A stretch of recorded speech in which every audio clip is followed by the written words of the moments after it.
녹색당은 2011년에 잘 아시는 후쿠시마 핵발전소가 폭발했습니다. 거기에 큰 충격을 받고 그 전부터 이제 녹색 정당을 준비한 분들이 계속 있었는데 사실 정당 창당까지 못 이루어졌었는데 2011년 그 후쿠시마 핵발전소 폭발의 충격으로 인해서 그 이듬해인 2012년에 창당을 했어요. 올해 한 12년 된 정당이라고 볼 수 있고요. 생태주의 정당입니다. 그래서 기후위기 대응과 불평등 차별에 맞서는 게 주요 이제 과제가 되겠고요.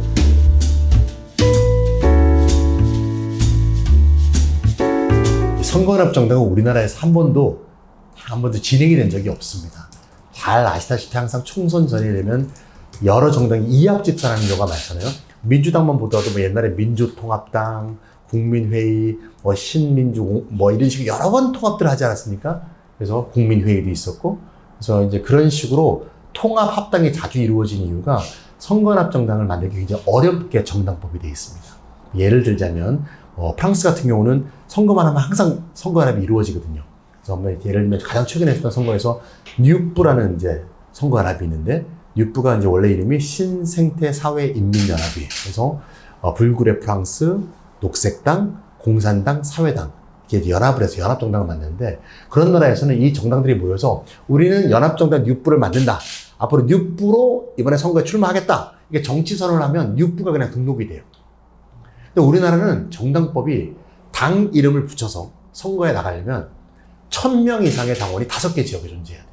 그러니까 이게 굉장히 정당법상으로 고속성이 있고 그래서 실제로 갑자기 선거를 앞두고 뜻이 맞는 정당이 합쳐서 새로운 선거연합 정당 만들기가 매우 어렵습니다. 그래서 기존에 있던 정의당을 저희가 합의를 해서 정의당을 저와 같이 합의해서 어떤 정당명으로 바꿀지 어떤 대표자를 바꿀지 미리 합의를 한 다음에 그 합의에 기초한 당명으로 정의당이 당명을 바꾸고 이제 녹색 정의당으로 바꾸기로 정의당 전국위원회에서 결의를 했죠. 그 당명 바뀐 것에 저희 녹색당이 합류를 해서 녹색 정의당으로 2달 활동하는 그런 식으로 기획을 하게 된 겁니다.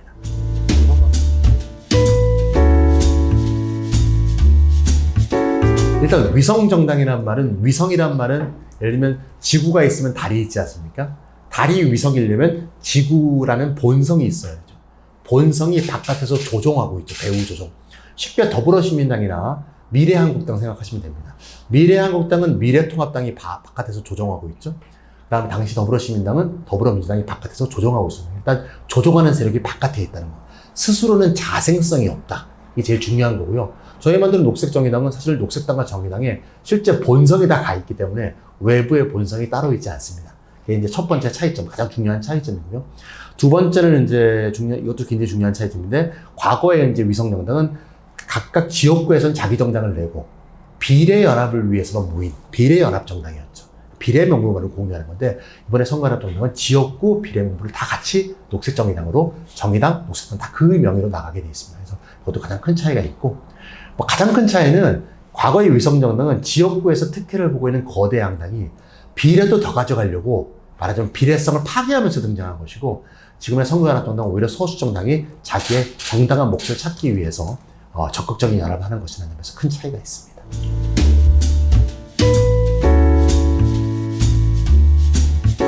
네, 저희가 만약에 녹색당이 국회에 진입한다면 꼭 하고 싶은 입법 법안을 몇 개 정해놨습니다. 첫 번째는 이제 한국발전공사법인데요. 아시겠지만 한전이 이제 더 이상 한국에서는 전기를 생산하지 않습니다. 과거 김대중 정부 때 한전을 민영화하려고 발전사를 5개로 쪼갰습니다. 남동발전, 서부발전 이런 식으로. 지금 자회사들이 발전을 하고 있고 한전은 송전, 배전, 판매만 하고 있거든요. 그러다 보니까 사실상 그 자회사들이 계속 아직도 석탄 화력 발전이라든가 이런 것이 이제 머물러 있게 돼 있습니다. 그래서 그러지 말고 다시 한전이 공공 재생에너지를 확충한다는 목표를 갖고 오히려 자회사들을 통합해서 한국발전공사를 만들고 이 한국발전공사가 주도해서 재생에너지, 태양광이라든가 이런 사업을 좀 국가적 사업으로 진행해야 되지 않겠는가. 이게 제일 중요시하는 사업이고요. 두 번째는 또 탈석탄법인데요. 사실 작년에 시민사회하고 저희가 연대해서 탈석탄법을 만든 적이 있습니다. 저희 당의 정책위원장님이 직접 탈석탄법 소위에 들어가서 탈석탄법을 만들었는데, 혹시 뭐 기자님 아세요? 저희 우리나라에 석탄 화력 발전소가 몇 개나 있는지 혹시 아세요? 개수 잘 모르겠어요. 10개, 20대, 30대, 40대, 50대, 60대 몇 개일까? 한번 느낌 한번 가져보세요. 예상이 잘 모르시죠? 예상이 안 가죠. 지금 삼척에서 석탄 화력 발전소가 지어지고 있는데 그게 다 지어지면요 65개가 돼요. 일반 시민들하고 우리나라 석탄 발전소가 65개라 그러면 깜짝 놀랍니다. 아니 대부분 LNG라든가 이런 거 아니었어? 아닙니다. 삼척 석탄 발전소가 지금 지어지고 있는데 대주주가 누구냐? 농협이에요.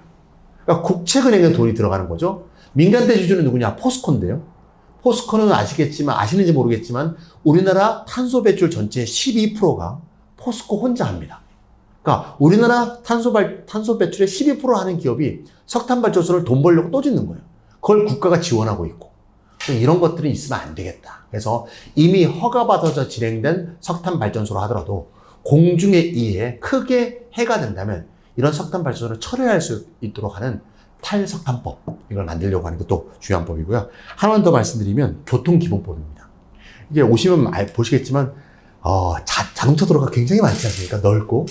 근데 자동차 도로가 넓어지면 자동차가 편리하게 달릴 것처럼 보이지만 자동차 도로를 늘리면 늘수록 자동차가 늡니다.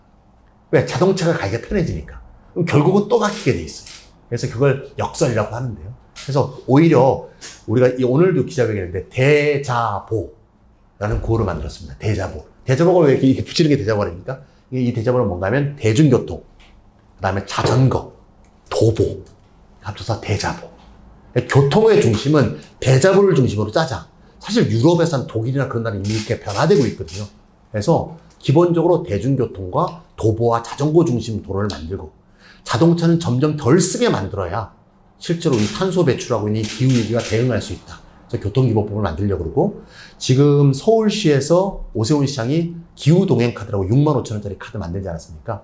물론 뭐 한 달에 8만 원 정도 대중교통 쓰던 분들은 15,000원 절약이 될 텐데 저는 대중교통비 약간 절약 카드라고는 할 수 있을지 모르겠지만 기후동행하고는 정말 뭐 관계가 없다. 자동차를 안 사용하고 여기로 유인할 수 있는 강력한 동기부여를 해야 될 거 아닙니까? 따라서 저는 일단 1만 원 교통패스를 해야 된다고 보고 그걸 2030년에 무상교통까지 이어질 수 있는 교두보로 삼아서 가기 위한 법을 교통기본법으로 꼭 한번 만들고 싶습니다.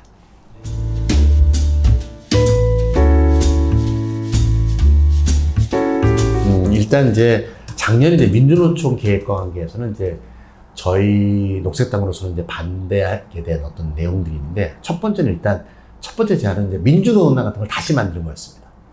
그러면 지금의 과연 진보정당의 현실을 진보정당 분열로만 볼 수 있느냐? 저는 그렇게 생각하지 않습니다. 진보정당은 분열이기도 하지만 분화라고도 생각하거든요. 2012년에 새로운 녹색당이 생겨서 만들어온 생태적 의제들은 과거 민주노동당이 다루지 못했던 의제예요. 그래서 이거를 그냥 다 합당해버려서 민주노동당 같은 거로 다시 돌아가는 건 일단 옳지 않다고 봤던 게 하나고요. 두 번째는 이제 민주노총이나 또 다른 계획 중에서는 비례연합정당 계획들이 있었습니다. 그러니까 지역당은 그냥 놔두고 비례연합만 같이 만들자.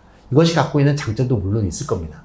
하지만 그거보다는 지역당 이름과 비례연합정당 이름이 다른 것이 갖는 또 혼란도 있고 그것이 과연 소기의 성과를 달성할 수 있을지 이런 거에 대한 의문들도 있기 때문에 그런 것들이 많이 주어졌다고 보고요. 그래서 작년에 어떤 그런 민주노총 기획들이 아마 모두의 동의를 얻기 어렵지 않았는가 그런 생각이 들고요. 다른 진보 정당들도 사실은 여러 가지 생각들이 있을 거라고 봅니다. 그 정당을 나름대로. 최근에 이제 시민사회에서 이제 비례연합정당 얘기가 나오고 그것이 이제 민주진보연대 또는 최대 진보연합 혹은 야권연대 이런 표현으로 씁니다. 네, 이건 이제 사실상 민주당을 포함한 진보 세력의 동거 연합 이런 건데 사실 2020년 했던 더불어시민당의 재확대 버전이 아닌가 그런 생각이 듭니다. 그래서 저희는 당연히 윤석열 정권의 이 불통정치, 그다음 반핵정치, 그다음 반핵정치가 아니죠.